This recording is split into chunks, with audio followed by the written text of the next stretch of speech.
Okay, the book that I have read that I really like is called Three Cups of Tea by Greg Mortensen. And I love the book because it tells about what one person can do if he really sacrifices and puts his mind to it.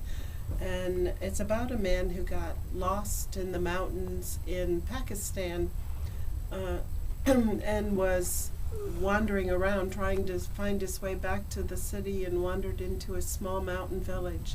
And the people took him in and treated him very, very kindly, and he got to know them as he got his strength back. And then they helped him get back to where he could go to get home.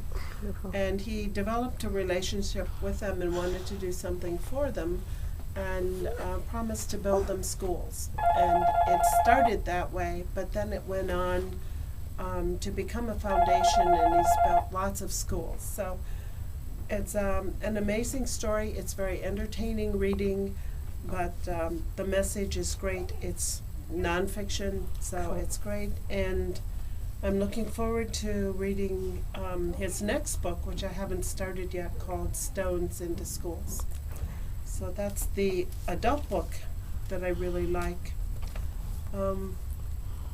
For children's book, one of my criterias is that it gives a message to children that they can learn and grow on, and another one is that the book have beautiful illustrations. The Quilt Maker's Gift does both of these things, plus I love quilting, so it adds an extra to the joy to what I read.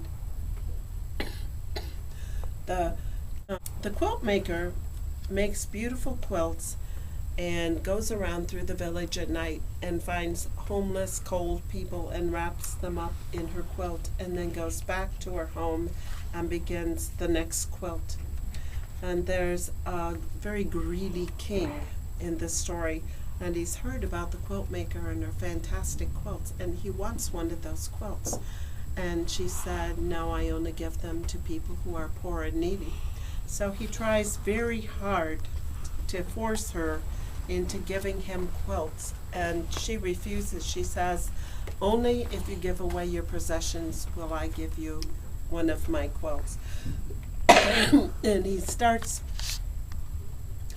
after the forcing doesn't work to get a quilt, to begin, well, maybe I could give away these old marbles I don't like very much. And so he gives them away, and the child who gets them is so delighted that it makes him smile.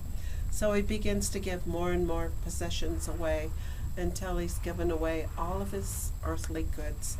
And the quilt maker comes to him and says, now you are poor, now you may have one of my quilts. And he says, but now I feel rich with joy and happiness. So it's a gorgeous book.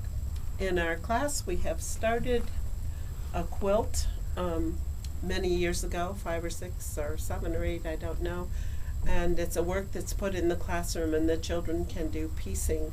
And when we get our quilt large enough, then it'll be given to someone who needs it, and so that they will feel warm and feel loved.